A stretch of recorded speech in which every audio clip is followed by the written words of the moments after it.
Muy buenas noches.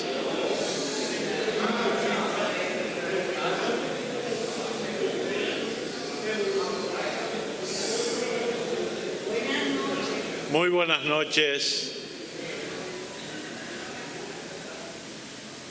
Muy buenas noches, distinguidos amigos. Bienvenidos a esta sesión solemne de la Academia Dominicana de la Historia en conmemoración del 156 aniversario de la gesta restauradora.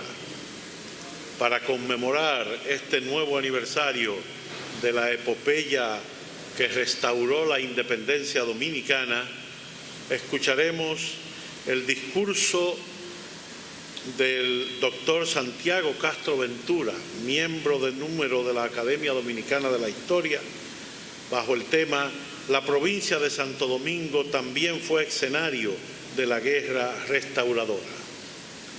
Damos la más cordial bienvenida a los miembros de número, los miembros correspondientes y miembros colaboradores de esta academia, a los distinguidos amigos que siempre nos acompañan en nuestras actividades. Y para dar inicio formal a este acto, escuchemos todos, con la solemnidad que requiere, las notas gloriosas de nuestro himno nacional dominicano.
Inmediatamente escucharemos las palabras de salutación de la presidenta de la Academia Dominicana de la Historia, la doctora Muquien Adriana Zambén.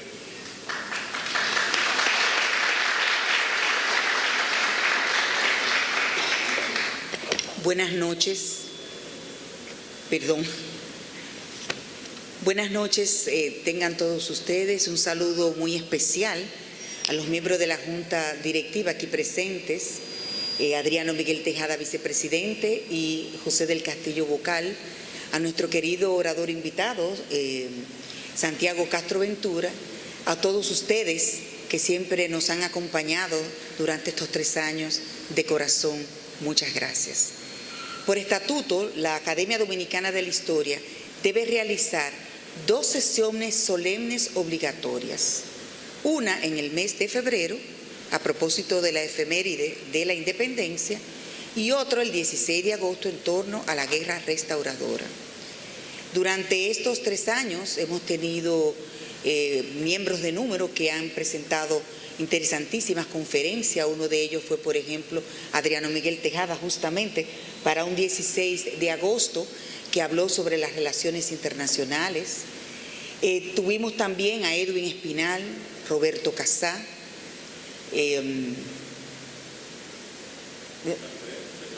no me falta uno, pero me acuerdo. Bueno, José Rafael La Antigua también estuvo con nosotros. Por eso que a esta edad uno no se puede llevar de la memoria, pero quise llevarme de la mía, yo los mencioné a todos. Nosotros nos sentimos felices, este es nuestro último acto solemne hasta el próximo miércoles, que hacemos entrega formal a la nueva Junta Directiva, que tendrá sobre sus hombros los destinos de esta academia. Nosotros como Junta, ya lo escucharán en las memorias que presentaremos el próximo miércoles, nos sentimos más que satisfechos con el trabajo realizado y sobre todo más que satisfechos por el apoyo recibido de todos ustedes. Gracias de corazón por acompañarnos durante todo este tiempo.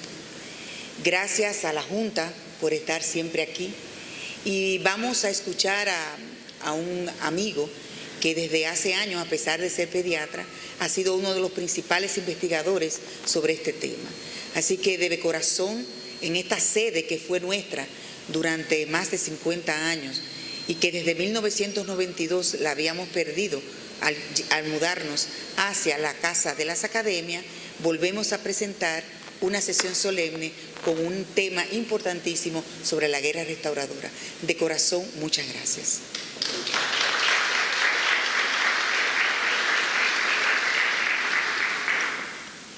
Para los que nos visitan por primera vez en esta capilla de la Soledad, las paredes están decoradas con las fotos de los miembros fundadores de la Academia.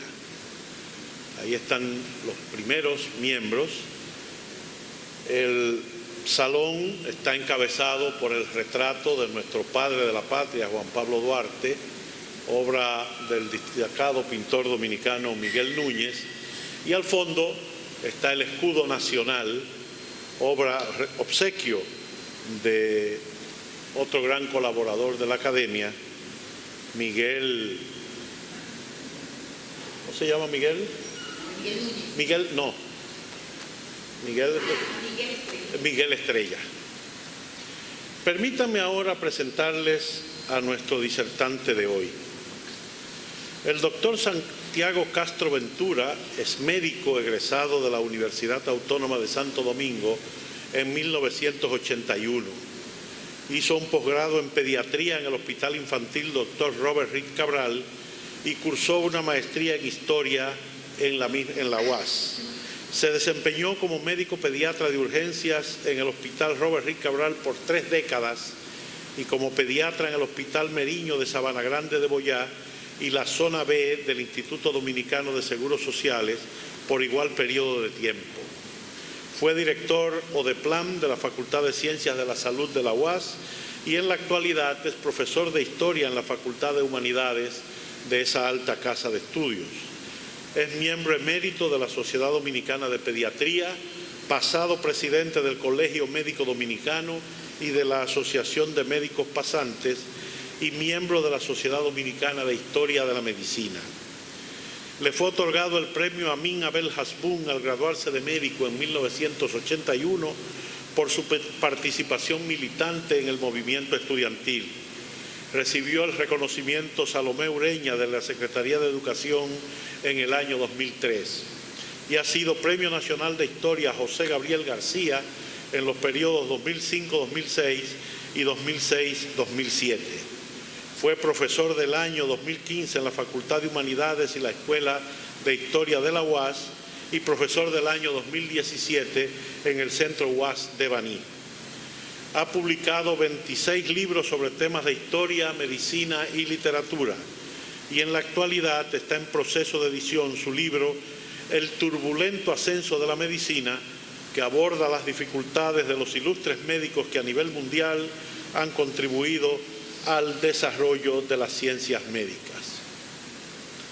Con su discurso, la provincia de Santo Domingo también fue escenario de la guerra restauradora. Recibamos al miembro de número de la Academia Dominicana de la Historia, doctor Santiago Castro Ventura.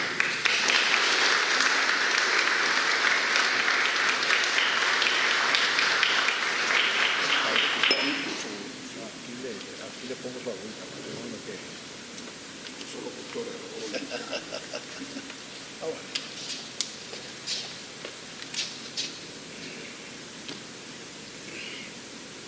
Doctora Muquien Adriana Zambén, presidente de la Academia Dominicana de la Historia.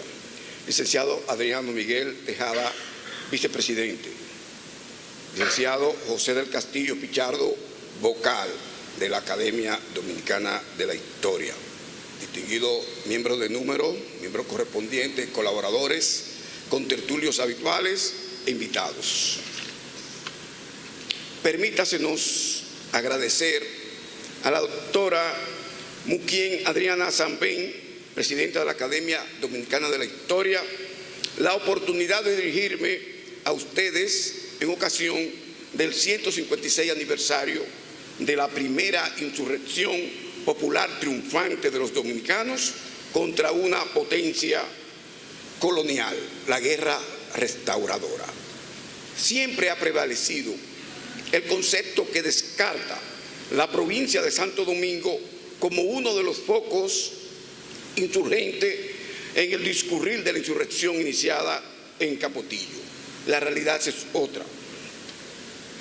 Pobladores de esa jurisdicción y de sus diferentes comunes hostilizaron de manera muy especial a las tropas foráneas en aras de alcanzar el propósito primordial de la restauración de la República. La última división geográfica dispuesta por la Constitución santanista de 1854 situaba a Santo Domingo como una provincia y capital de la República con varias comunes. División que se continuó durante la anexión a España.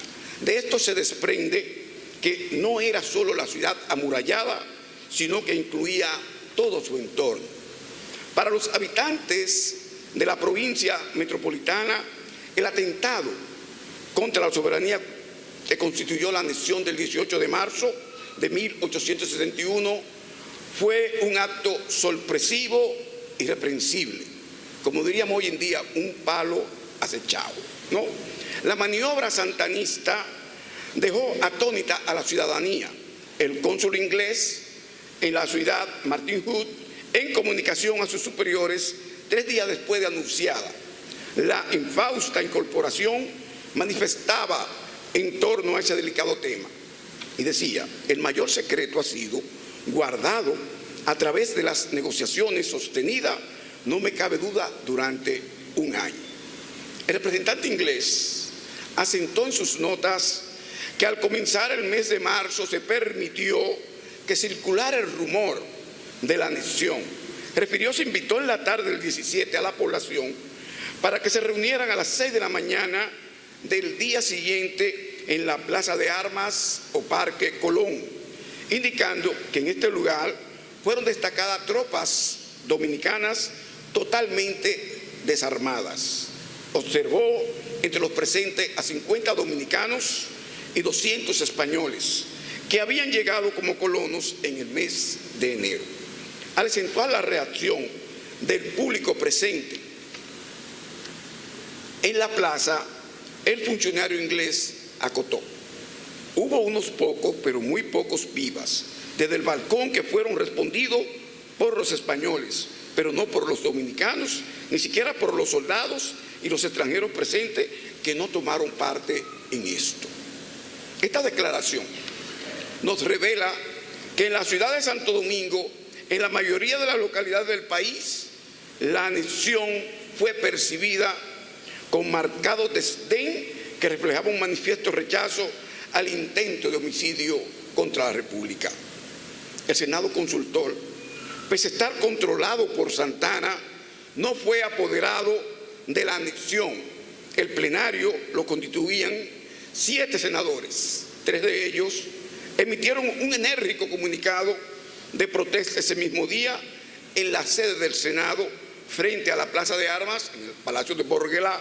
Los senadores Pedro Pablo Bonilla, Melitón Valverde y Manuel María Valverde, en su denuncia señalaban, entre otros aspectos, la escena que ha tenido lugar en la Plaza de Armas en la mañana de este día justifica plenamente que el pronunciamiento de anexión a favor de España no es la obra de una voluntad libre, sino de la obediencia pasiva de unos cuantos soldados desarmados que asistieron como pueblo en unión de los recién llegados colonos españoles.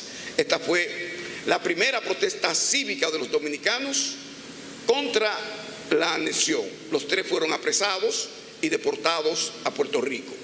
El oficial español Adriano López Morillo refirió que el gran contingente de tropas coloniales que desembarcaron por el puerto de Santo Domingo en el mes de abril, a medida que se distribuían por la ciudad, apreciaban el repudio de los pobladores. Indicó que algunos vecinos saludaban, otros volvían las espaldas, recalcando que los hombres de color les dirigían miradas torvas y de soslayo, añadiendo, por todas las esquinas aparecían caras negras, en su mayoría en cuyas fisonomías veíamos retratada ora la curiosidad, ora el estupor. Ese asombro era de indignación ante los humillantes acontecimientos. La ciudad de Santo Domingo, incluyendo sus comunes, contaba con una población pequeña, estimada en 13.000 armas por el aventurero norteamericano Warren Faven, mientras la Capitanía General Española ubicaba 25.000 personas. Esta última medición se refería posiblemente a toda la provincia. La llegada de una gran cantidad de tropas coloniales provocó un apreciable déficit habitacional en la ciudad que indujo al alarmante incremento del alquiler de las viviendas. Además, estos contingentes desbordaron los alojamientos militares habituales.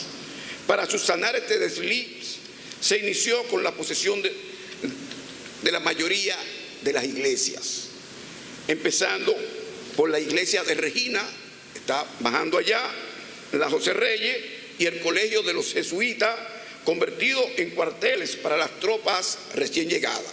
La iglesia contigua de la Mercedes también fue convertida en un cuartel, al igual que la iglesia del Carmen.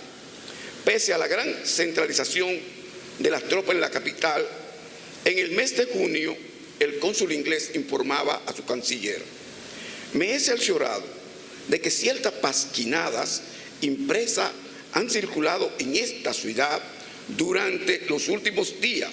Era imposible determinar por quién, pero en su nerviosismo las autoridades han considerado como justificada la detención de una persona. Esta declaración nos explica la emisión de un intolerante bando de gobierno del 3 de junio que decretaba: todo el que propague noticias falsas que tiendan a alarmar el espíritu público será juzgado conforme a la ley de conspiradores como reo de propaganda a favor del enemigo. La drástica medida estaba dirigida a contrarrestar la propaganda patriótica o pasquinada. Existían pocas imprentas en la ciudad. Una de ellas era propiedad de un adversario de la nación, José Gabriel García, que más adelante sería el historiador nacional. La ciudad amurallada fue militarizada de modo total. Sobre el particular, el cónsul inglés comentaba en el mes de septiembre: en las noches, fuertes y numerosas patrullas se desplazan a través de las calles de esta ciudad y han sido colocados centinelas no solo en los apostaderos ordinarios, sino de tal manera como formando un cordón completo alrededor de la ciudad, y los soldados se saludan unos a otros cada media hora. La provincia de Santo Domingo fue convertida en el eje central de las tropas exóticas. Desde esta localidad se dirigían los operativos terrestres y marítimos, en principio para ocupar todo el territorio nacional y luego para tratar de contener la irreversible marejada insurrecta. Tras el estallido revolucionario de Capotillo, el 16 de agosto de 1863, ante el poderío colonial congregado en la zona metropolitana, los insurgentes de toda la periferia de la provincia desarrollaron escaramuzas relámpagos que perseguían y lograron obligar al enemigo a mantener un enorme despliegue de tropas y material bélico en la capital para evitar la toma de la ciudad, creando la sensación de un gran asalto al centro de la ciudad. Los rebeldes distraían tropas coloniales que no podían ser enviadas a hostilizar los muy importantes frentes patrióticos del interior. La rebelión alcanzó el grado supremo de guerra prolongada. en atención al objetivo estratégico de promover el desgaste del ejército ocupante. Como hemos indicado desde un principio, el designio diseñado para la provincia de Santo Domingo fue atormentar de modo sistemático a las tropas anexionistas, con ataques imprevistos en todo el contorno de la provincia. Pajarito, Galindo, San Carlos, La Esperilla o El Esperillón, San Jerónimo, Guajimía, Mano Guayabo, Bayona, Bondillo, Los Frailes, Santa Cruz y la periferia de Los Sama. Ya sabemos que Pajarito se refiere a Villa Duarte, ¿no?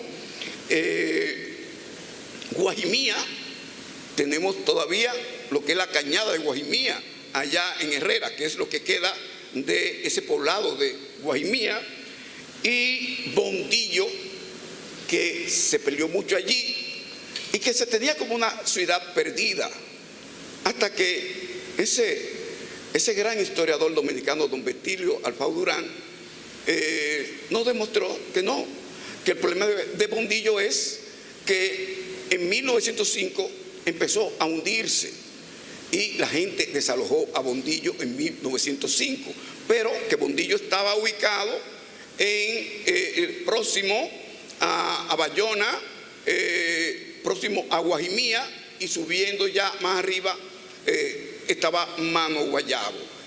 Sí, Bondillo, que va a ser una de las zonas más activas, estaba ubicada en esa área, pero fue desalojada en 1905, y Santa Cruz es lo que se llamaba la Barquita, o se llama todavía la Barquita de Santa Cruz, que usted sigue Gualey, los barrios periféricos hacia arriba, y allá usted va a llegar a la Barquita de Santa Cruz.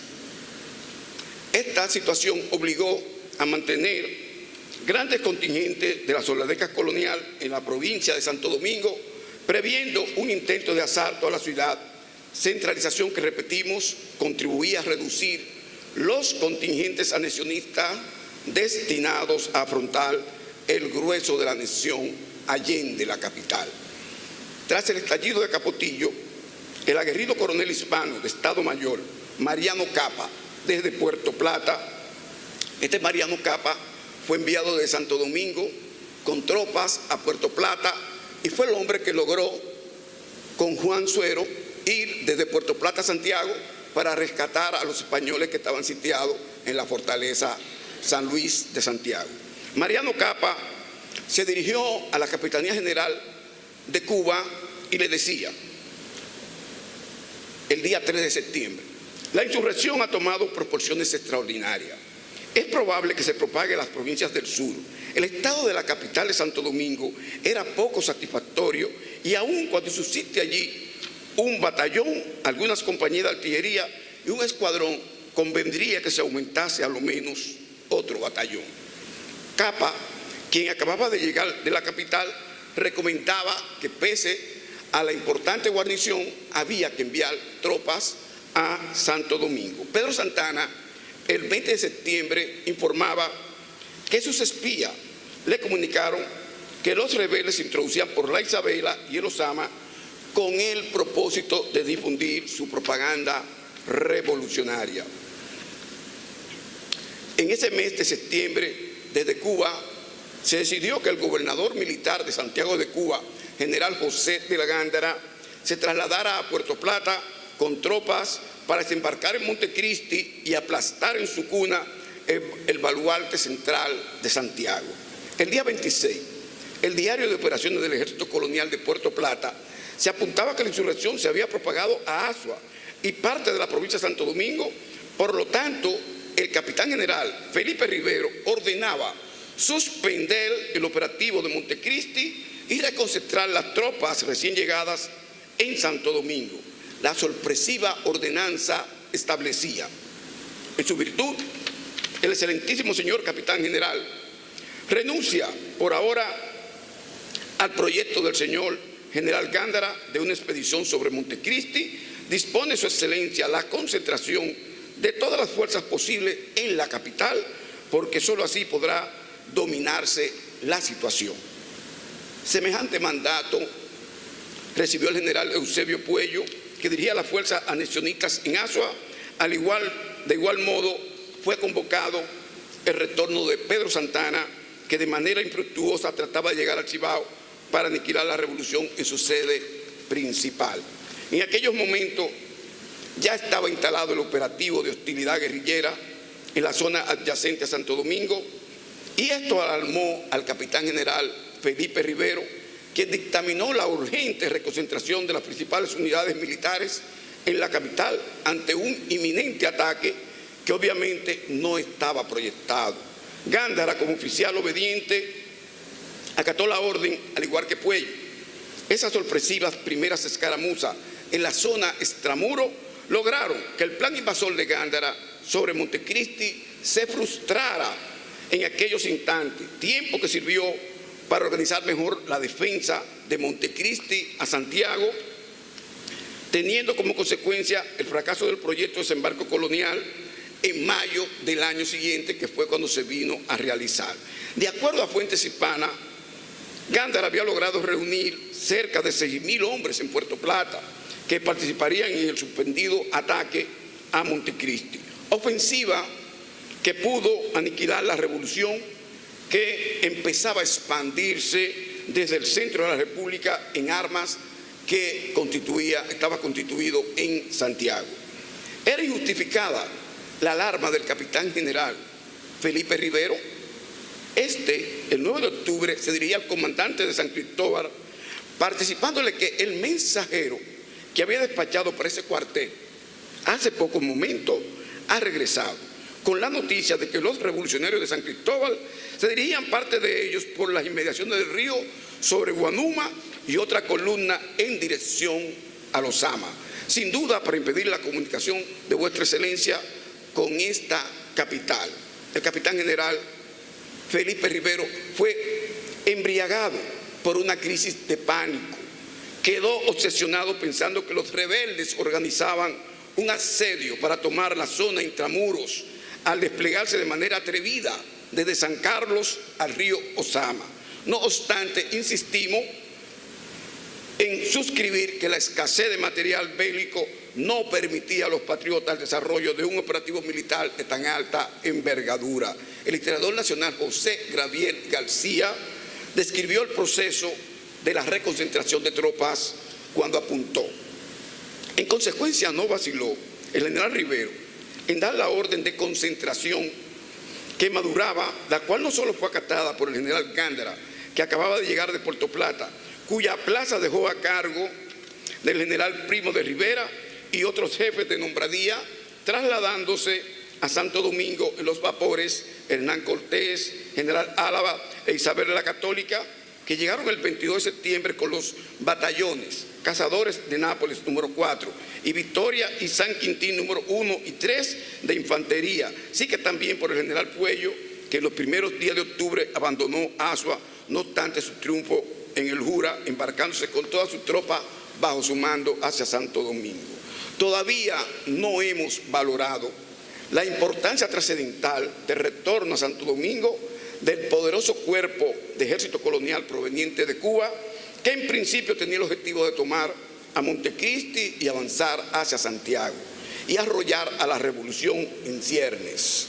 El general José de la Gándara, en su libro Anexión y Guerra de Santo Domingo, relató para la historia la desmoralización que observó en los soldados acantonados en la ciudad intramuros. Qué doloroso espectáculo ofrecían y qué profunda impresión me causaron aquellas tropas cuando las vi por primera vez acampadas al pie de la muralla de Santo Domingo a mi vuelta de La Habana. Renuncio a describirlo. La confusión ante la inesperada reconcentración y los recientes descalabros erosionaban el tradicional espíritu de combate del altivo ejército hispano. Gándara subrayó que para retomar la iniciativa de guerra insistió ante el capitán general que le permitiera una incursión hacia San Cristóbal, solicitud que fue aceptada. Manifestó que al pasar por Bondillo, Guajimía y Mano Guayabo, su columna fue atacada por los rebeldes. A reflexionar sobre esa desagradable experiencia apuntó: No es fácil darse cuenta, a no haberlo sufrido, de la sensación molestísima, de la impaciencia irritable y nerviosa que causa en tropas regulares, aunque sean del temple de las nuestras, ese tiroteo invisible, intermitente, inextinguible, tan pronto en la vanguardia al volver un recodo del camino encajonado, como en la retaguardia al volver a otro, como en los flancos siempre. Si era un ataque permanente. Quizás este testimonio de Gándara constituye una de las descripciones más objetivas del accionar de las guerrillas volantes que operaban en el perímetro de la capital. Un parte militar en el mes de octubre repetía esta versión en torno a la agilidad de los guerrilleros y decía: desde nuestra llegada al punto llamado Bondillo, en que se presentó por primera vez el enemigo, si bien emboscado como es su costumbre, ha seguido nuestra marcha con un combate continuo de vanguardia. Al ubicar el modo de combate de los dominicanos en Bondillo, se apuntaba que se realizó como era costumbre. Se desprende que ya se habían desarrollado diversas escaramuzas. José de la Gándara y Eusebio Puello redactaron un informe recalcando que duraron 3 días para arribar a San Cristóbal ante el fuego persistente de las guerrillas móviles. Enfatizaban que, debido a las dificultades de la zona, por la escasez de comunicaciones, con las raciones cortas, en San Cristóbal como en Guanuma, ha habido muchos días de un cuarto de ración, días en que un plátano ha suplido la galleta y esta se ha ganado a tiro, costando sangre. Entre tanto, la orden de reconcentración en Santo Domingo trascendió de modo alarmante en la metrópoli española. El periódico ministerial La Iberia informaba a principios de octubre que en la ciudad de Santo Domingo, en esta población, hay bastante susto, a pesar de que hasta ahora no ha ocurrido novedad en las 3 provincias del sur. Pedro Santana, que marchaba con una enorme cantidad de tropas para tratar de aplastar la revolución en su histórico baluarte de Santiago, quedó encharcado en Guanuma por la acción de bloqueo de los combatientes encabezado por Gregorio Luperón. Ante el grave temor de perder la capital, se insistió en ordenar a Santana que se trasladara a esta con su contingente. Este desacató la orden, iniciando una conflictiva actitud con la jerarquía militar hispana. Se negó a obedecer, alegando que aunque en la zona se localizaban hombres dispuestos a utilizarlo, faltaban armas, genios, y la situación topográfica no era factible para acciones militares. Realmente solo faltaban armas, porque el genio militar estaba presente desde el momento que, con discretas pero atrevidas escaramuzas, el capitán general pensó que se trataba de una gran acometida contra su bastión cardinal.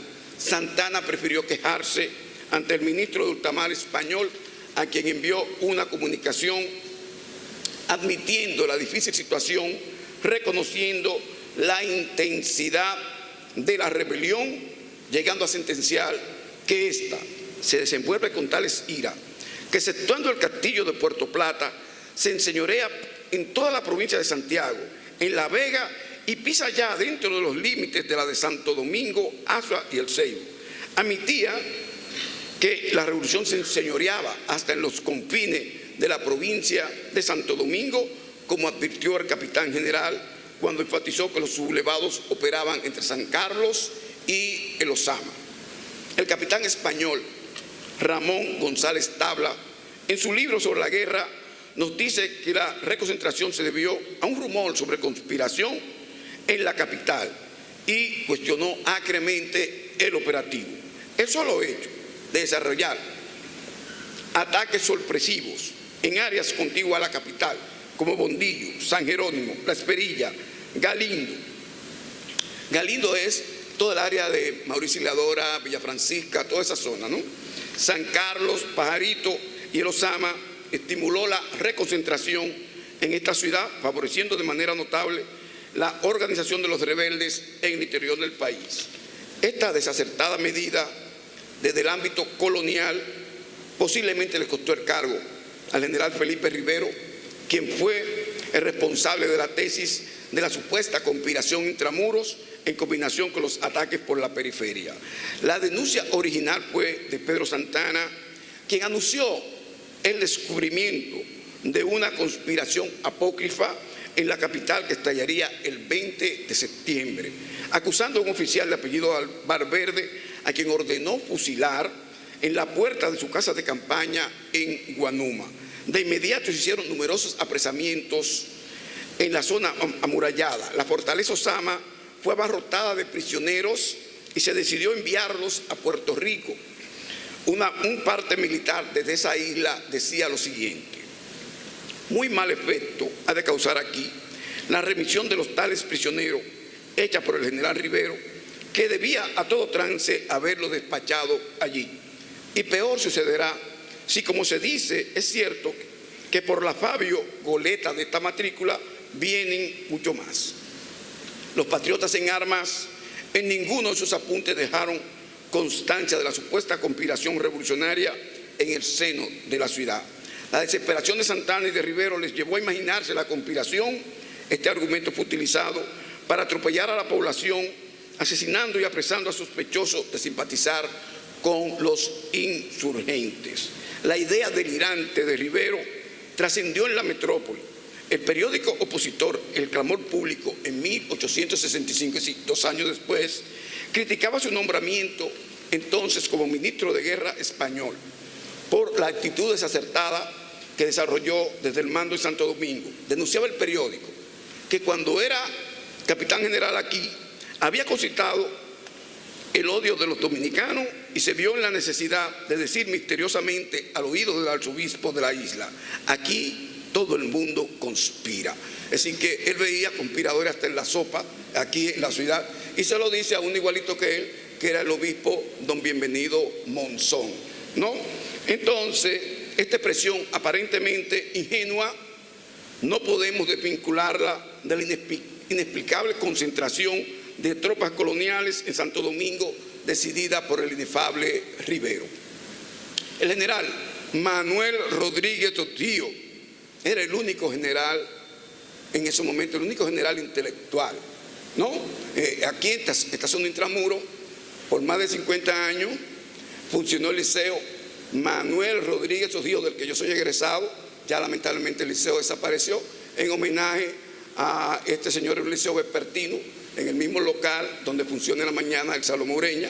En hora de la tarde estaba el liceo vespertino Manuel Rodríguez Otío, en homenaje a quizás el único general intelectual que actuaba en las filas rebeldes en esos momentos, porque Luperón se va a desarrollar más adelante.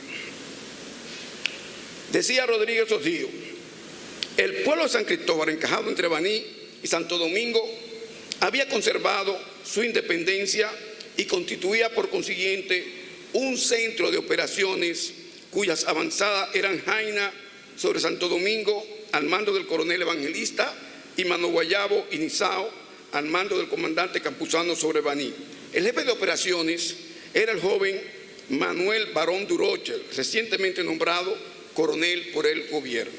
Rodríguez Ojío se refería a Marcos Evangelista Adón, que era el jefe del operativo de ataque en Santo Domingo, mientras Barón Durocher, que rápidamente ascendía en el mando militar, fue uno de los jóvenes capitaleños integrado a la revolución que lamentablemente falleció. Rodríguez Otío asentó en sus notas que este frente trabajaba con relativa autonomía por su delicado campo de acción. Gregorio Luperón, encargado de contener el intento de Santana de penetrar con tropas al Cibao, refirió que ordenó al comandante Marcos Adón la ocupación de la Victoria para impedir al enemigo la navegación de los Osama con el Yabacao y sus afluentes. Por el Yabacao se trasladaban las naves que reabastecían el campamento de Pedro Santana en Guanuma. El Yabacao es un río que nace en Vallaguana, pero que es afluente de los Osama. Y en esos tiempos era un río navegable. Hoy es un arroyito. Ya me dijeron que era un arroyito hoy, que era muy pequeño, pero en aquellos tiempos era navegable. Y habían 2 campamentos en la barquita de Santa Cruz. Estaba uno y el otro estaba en Yabacao, que llevaban por mar el abastecimiento a las tropas de Guanuma porque no podían hacerlo por tierra, porque por tierra estaban las tropas de Marcos Jadón y los asaltaban, pero ahora ellos van a dirigirse también por la vía marítima, ¿no? El general Carlos de Vargas, segundo cabo, el 23 de octubre pasó a ser el nuevo capitán general en momentos muy críticos para las autoridades anexionistas. El periódico colonial La Razón, editado en la capital, comentó sobre el particular: tristes, son notoriamente tristes las circunstancias en que el nuevo capitán general toma la responsabilidad del mando superior. En enero de 1864, el capitán general Carlos de Vargas se dirigía al general Antonio Abad Alfao, explicándole la necesidad de someter a la obediencia a los habitantes de las zonas aledañas al río Ozama, indicándole que esto era necesario por la importancia del río para llevar abastecimiento por la vía marítima a los campamentos militares de la zona. Decía Vargas que los apoyaría con tropas. Espero pues que vuestra excelencia dicte las órdenes oportunas y, si fuera posible, el que vuestra excelencia me diese aviso del día en que hiciese el movimiento, convendría aprovecharlo para secundarlo desde esta plaza y hacer pasar el vapor Majestad con racionamiento a la barca de Yabacao, lo cual precisa por lo difícil que es el racionamiento por tierra. Se enviaron patrullas y emprendieron la acción de limpieza, y cuando consideraron que la zona estaba libre de rebeldes, el vapor Majestad intentó llegar a Yabacao. Luperón enfatizó el meritorio aporte de las fuerzas sobre los Ozama que saboteaban el aprovisionamiento de los cuarteles coloniales de Santa Cruz y Yabacao. Instituía que ocurrió entonces. El comandante Marcos de Vargas atacó el vapor de río que remontaba por el Ozama hasta la boca del Yabacao, causándoles grandes bajas y muchas averías, quedando el vapor paralizado por más de 4 horas, enredado en los árboles de las orillas, ¿no? En los manglares, como explicó García Arévalo en la tertulia aquella muy bien, ¿no? Esa era una de las misiones esenciales, impedir el reabastecimiento del enemigo. Como dijo el general Vargas, el racionamiento era muy difícil por tierra, pero los dominicanos en armas también lo dificultaban cuando se recurría a la vía marítima. En el mes de noviembre se reportaba que una columna colonial al mando del comandante Valeriano Weyler sería después uno de los capitanes generales más agresivos en Cuba. Casi todos los capitanes generales de Cuba durante la guerra de independencia se formaron militarmente aquí. Quizás con la excepción de Martínez Campo, que fue uno de los más famosos, todos los demás, su entrenamiento de guerra lo recibieron aquí. Y Weyler, él mismo lo escribió en sus memorias, ese enfrentamiento que tuvo con los dominicanos en el camino de San Cristóbal a Santo Domingo, ¿no? Otro convoy anexionista fue atacado en Bondillo el 15 de diciembre. Se notificaba que los insurrectos eran aproximadamente 60 y estaban bien atrincherados. Periódicos madrileños publicaron que en enero de 1864, por la presencia en la cercanía de la guerrilla, se construía un nuevo cuartel en la zona extramuro de la ciudad. Se está concluyendo de construir una trinchera en las afueras de esta ciudad nombrada Fuerte de Galindo, como a tiro de pistola de la batería de Santa Bárbara, habiéndose puesto ya en aquella pieza de artillería, pero no hay aún en ella donde cobijarse, como no sea una tienda de campaña.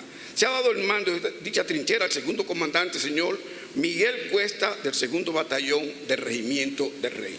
También se publicaba una carta enviada por un corresponsal de Guanuma, estacionado en el campamento colonial, subrayando que desde enero no había mucha hostilidad en ese lado, pero que todavía aquellos lugares seguían siendo inquietados nuestros valientes por los tiros sueltos que hacían los rebeldes, ¿no?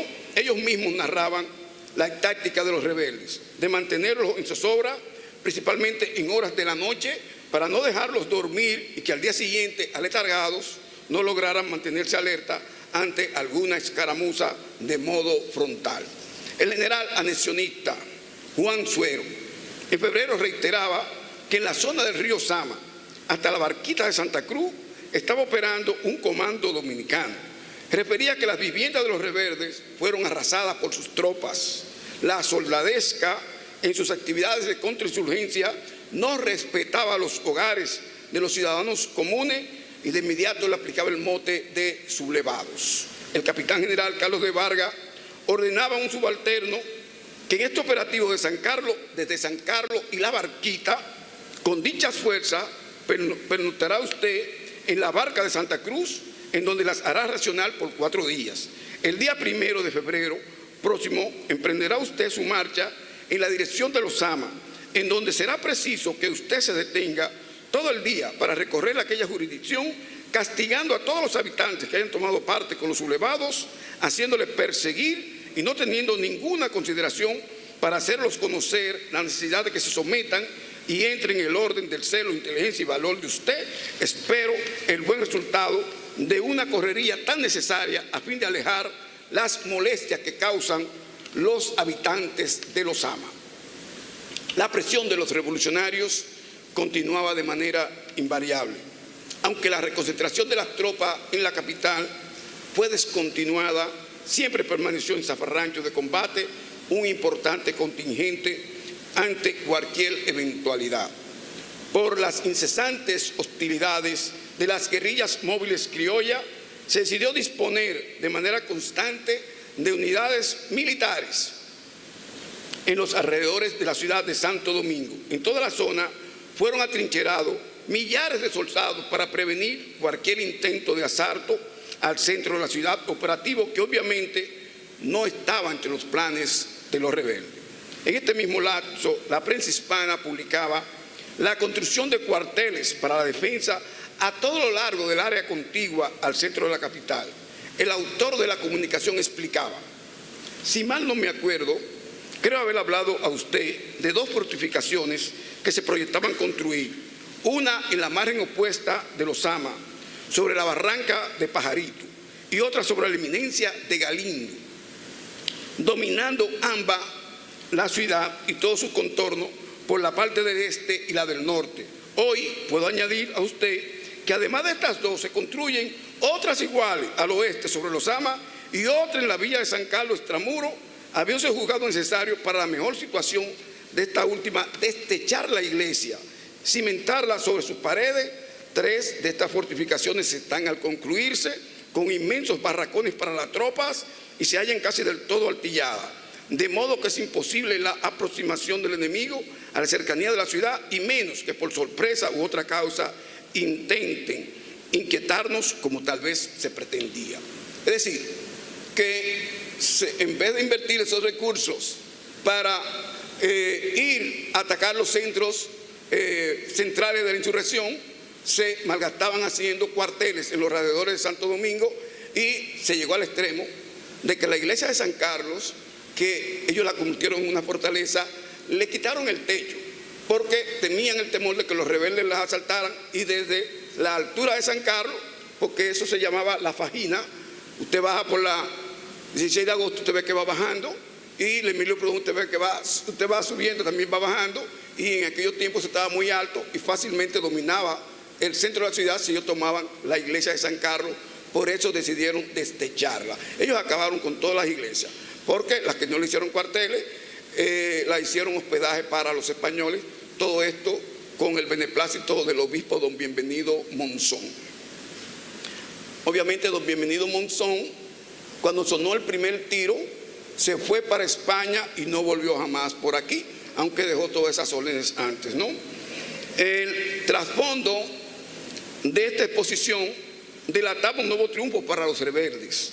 El ejército de ocupación actuaba a la defensiva. La construcción de 4 cuarteles en adición al castillo de San Jerónimo en el oeste no solo significaba inversión de recursos, sino la presencia de miles de soldados y material de artillería que no podían ser enviados a los verdaderos frentes de batalla, porque estaban acantonados en estos lugares en espera de una peligrosa arremetida al centro de la ciudad, todo ante los asaltos de las guerrillas móviles que dirigía el general Marcos Adón. Esta prolongada expectativa de las autoridades coloniales ante un gran ataque se puede definir como la crónica de una espera costosa y utópica. El temor era tan elevado, bueno, ya se lo hemos señalado. La jefatura colonial dispensó tanta prioridad a la capital que se valoró construir una trocha militar de Santo Domingo a Santiago. Proyectos de arquitectura militar que luego aplicaron en Cuba durante la Guerra de los 10 años, cuando construyeron la tristemente célebre trocha de Júcaro a Morón, que dividía a Cuba en dos. Ellos en Cuba hicieron una trocha donde en la parte occidental se mantenía la producción y en la parte oriental estaba la guerra. Y correspondió al generalísimo Máximo Gómez asaltar y romper la trocha y demostrarle que aún con la trocha ellos iban a extender toda la guerra en toda Cuba. Pero aquí ni siquiera pudieron ellos intentar hacer la trocha, que fue el proyecto original. En abril, el comandante hispano Manuel Almiñán, que también combatió en Cuba, tenía la misión de conducir un cargamento de material de apoyo desde la capital a Jaina. Y él refirió uno de sus oficiales: al desembarcar la vanguardia en el Camino Real, los rebeldes, que se llaman apostados, rompieron un fuego bastante nutrido que en principio fue solo contestado por las guerrillas, pero en el que tomó luego parte el grueso de su vanguardia.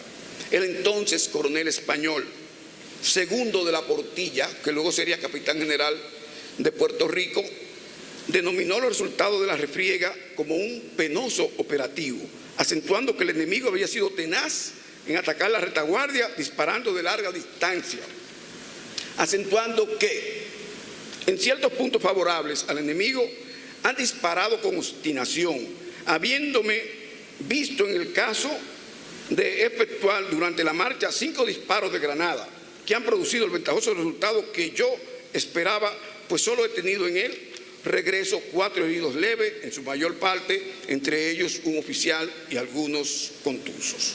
En los partes militares de la zona siempre se manifestaba la angustia que producían los ataques sorpresas de la guerrilla volante que operaban en derredor de la capital. El 9 de mayo de 1864, en horas de la madrugada, se produjo el atentado contra la Palma de la Libertad, que era un homenaje a la liberación de los esclavos desde 1822. Este árbol plantado en el Parque Colón se convirtió en símbolo de la libertad pese a la ocupación, al cese de la ocupación haitiana. La noche del 9 de mayo amaneció derribado en una ciudad militarizada. Las autoridades realizaron una investigación para ubicar los culpables que nunca aparecieron. Ordenaron entonces colocar otra planta de palma. De acuerdo al periódico oficial La Razón, se dispuso la plantación de una nueva palma, la que luce desde el amanecer del día 11 en el mismo sitio que se encontraba la derribada. Esta acción pretendía neutralizar las sospechas de restablecimiento de la esclavitud que corrían por la ciudad, acentuadas con el subrepticio atentado contra la Palma de la Libertad. Las autoridades anexionistas tenían un severo control del centro de la capital. Se conservan expedientes judiciales contra ciudadanos acusados de connivencia con los rebeldes. Tal fue el caso de los señores Manuel Lovelás, Pablo Castillo y David Bastemayor, imputados de recibir un manifiesto antigubernamental que enviaba el exiliado Juan Ruiz. El señor Lovelás, un espía, vio que supuestamente le entregaban el manifiesto en la calle consistorial, o sea, la Subipó Meriño, y por eso se hizo una gran redada de ciudadanos en el centro de la ciudad. El señor Amable Damirón, que formó parte del grupo expedicionario que organizó Juan Pablo Duarte en Venezuela, retornó directamente a la ciudad de Santo Domingo. El espionaje colonial seguía los pasos del grupo desde Caracas. Damirón fue apresado y acusado de conspiración. Como no se reunieron pruebas contra el imputado, el gobierno monárquico de doña Isabel II logró que las autoridades venezolanas hicieran comparecer ante un tribunal a Duarte para interrogarlo sobre la presunta conspiración. Este, de modo tajante, rechazó la inculpación. Desde la fracasada intentona insurgente de febrero de 1863, se trató de formar en la capital el Batallón de Voluntarios, que sería denominado Voluntario de Santo Domingo, es decir, una tropa especializada en la represión política y militar, integrado por dominicanos y españoles, como luego se hizo en Cuba con los voluntarios de Balmaceda. Balmaceda fue otro capitán general de Cuba que aprendió a pelear también aquí, ¿no? Se dispuso su cuartel en la iglesia de Regina, pero no fue posible formar el batallón de voluntarios porque la población capitaleña hizo caso omiso al llamado de integración. Mientras más de un centenar de habitantes de la ciudad se sumaron como combatientes o auxiliares de la revolución. Entre ellos Juan Bautista Zafra, entre ellos Pablo Pujol, que era el canciller de la revolución, y otros como Federico Enríquez y Carvajal, que era un joven, participaba en labores de apoyo a la guerrilla de Marcos Adón, y su hermano Daniel Enrique sí se integró directamente como combatiente. Más de 100 dominicanos. Hay un trabajo publicado en la revista Clio de los años 30, donde establece todos los nombres de los ciudadanos de la capital que se integraron como combatientes en aquellos momentos. Pese a la estricta represión interna, varios intelectuales capitaleños, valiéndose de seudónimos y de mensajeros seguros, enviaban a periódicos españoles liberales como La Discusión artículos críticos contra el deplorable manejo que las autoridades coloniales realizaban. En esa labor se distinguieron José Javier García y Emiliano Tejera, con la cooperación de Apolinar de Castro y otros. El historiador García refirió que esa tarea se realizaba con prudente reserva. Entre tanto, las guerrillas móviles continuaban su importante labor de hostilidad para obligar a mantener numerosas unidades militares en la capital, restando su envío a los grandes frentes de beligerancia. Cuando disminuía la presión guerrillera en los alrededores de la ciudad, era una información que trascendía hasta en la prensa madrileña, ¿no?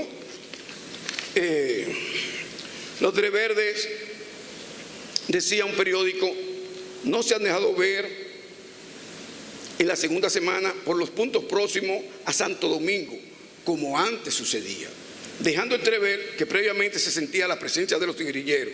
Luego se publicaba una noticia de Santo Domingo posiblemente ocurrida en ese mes que refutaba la información que había aparecido en el periódico monárquico La Esperanza de Madrid. Y decía la información: en la escaramuza que tuvieron las fuerzas españolas en el pueblo de Pajarito, cerca de Santo Domingo, fue herido gravemente el valiente coronel Joaquín Suárez Avenojosa, el cual falleció después de haber recibido los auxilios de la religión.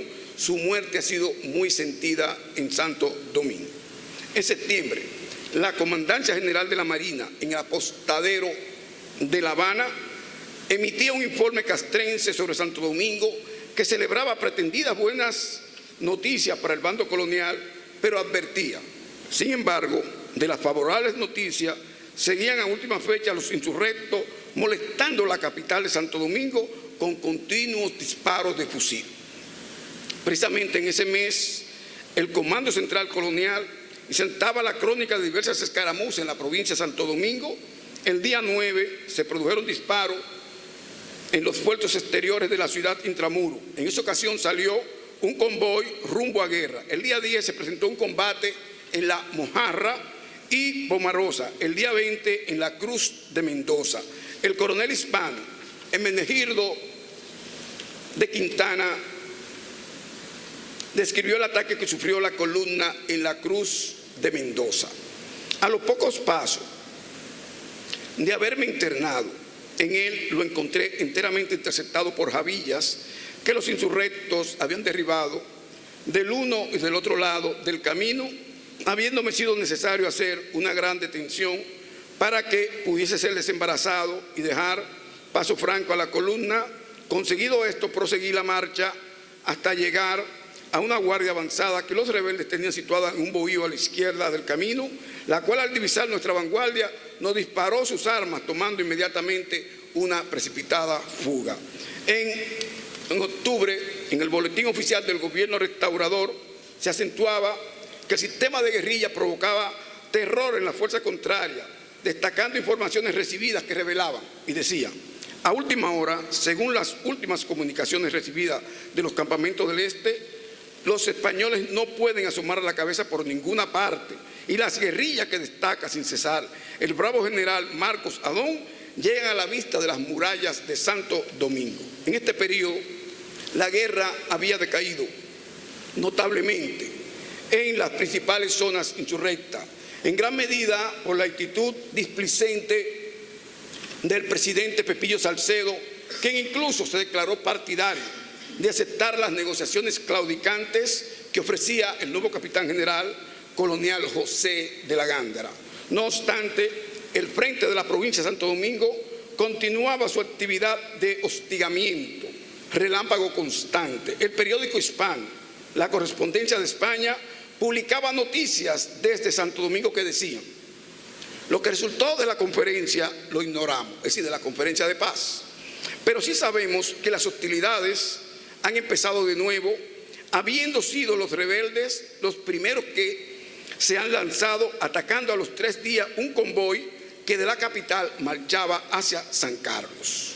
En la ocasión, el comandante Marcos Adón emitió una proclama dirigida a los habitantes de Pajarito y de Guerra, solicitando se integraran a la resistencia y descartaran las gestiones de seducción por parte de los anexionistas. Adón sentenciaba: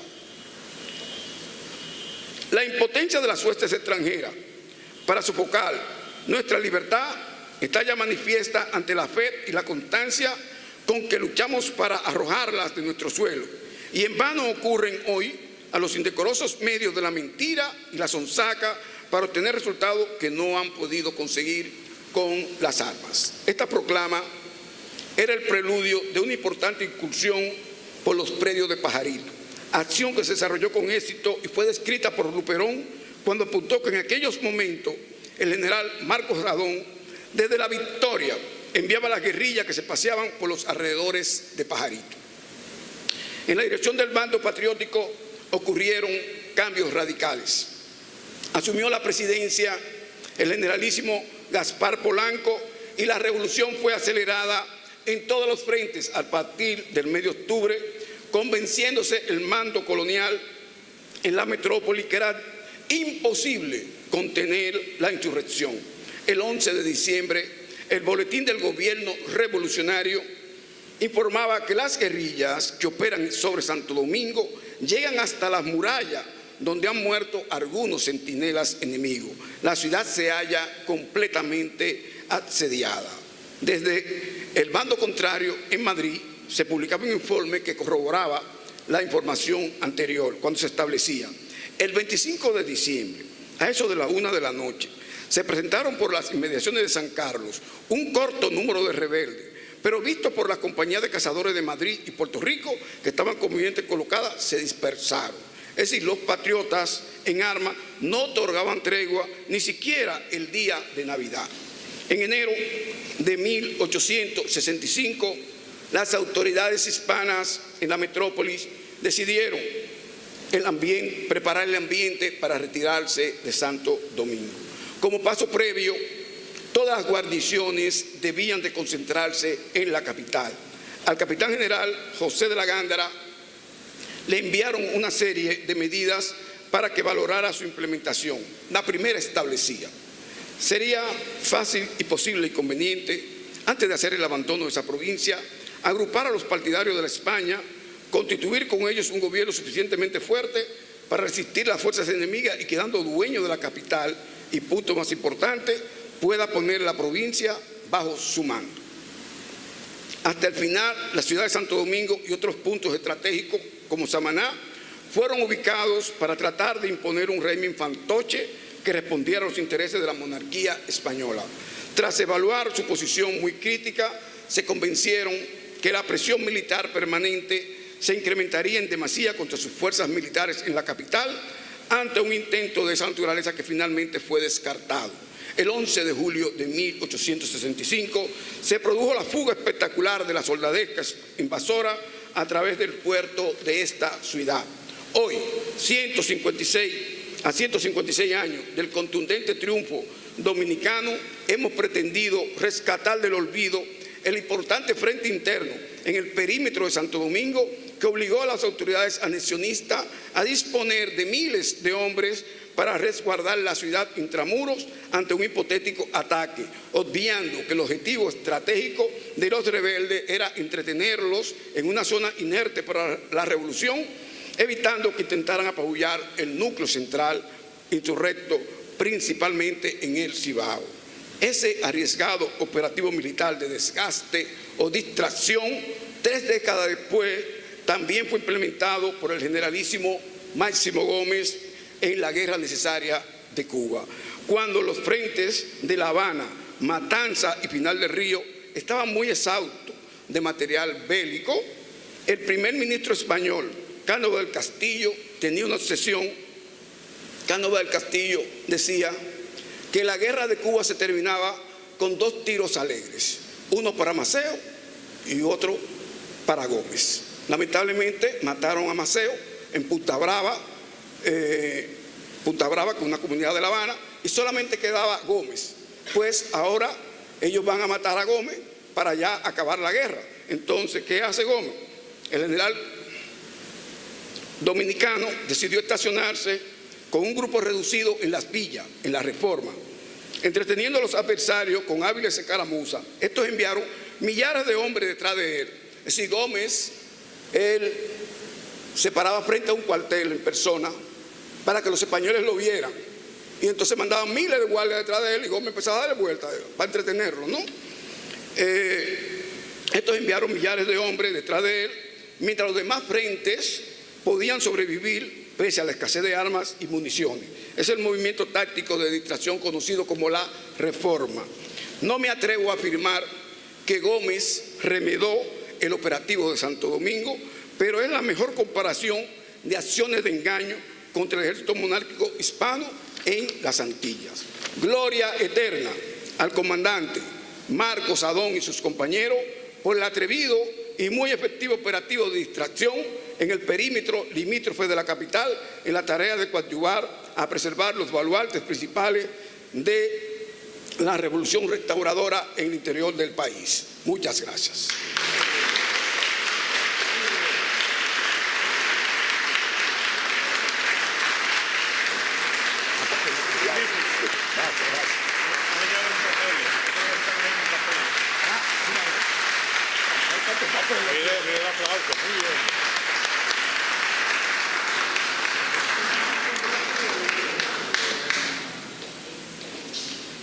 Magnífica la conferencia que nos ha ofrecido el doctor Santiago Castro Ventura en la conmemoración del 156 aniversario de la restauración de la República, restauración de la independencia. Permítanme ahora invitarles a la última actividad de esta directiva 2016-2019, que tendrá lugar el miércoles 14 a las 8 de la noche en la sede de la Academia. Es la presentación de la memoria de la Junta Directiva 2016-2019 por la presidenta doctora Muquien Adriana Sambén y el acto de toma de posesión de la nueva directiva 2019-2022 que estará presidida por el licenciado José Checheco. Este acto a las 8 de la noche en la sede de la Academia. El próximo programa, a partir de ahí, le corresponde a la nueva directiva. Les agradecemos muy sinceramente la presencia de todos en esta sesión solemne de la Academia y creo que Muquien nos ha preparado un brindis en el patio de esta capilla y de la logia que gentilmente nos lo cede para estas actividades. Así es que muchas gracias por su asistencia y muy buenas noches a todos.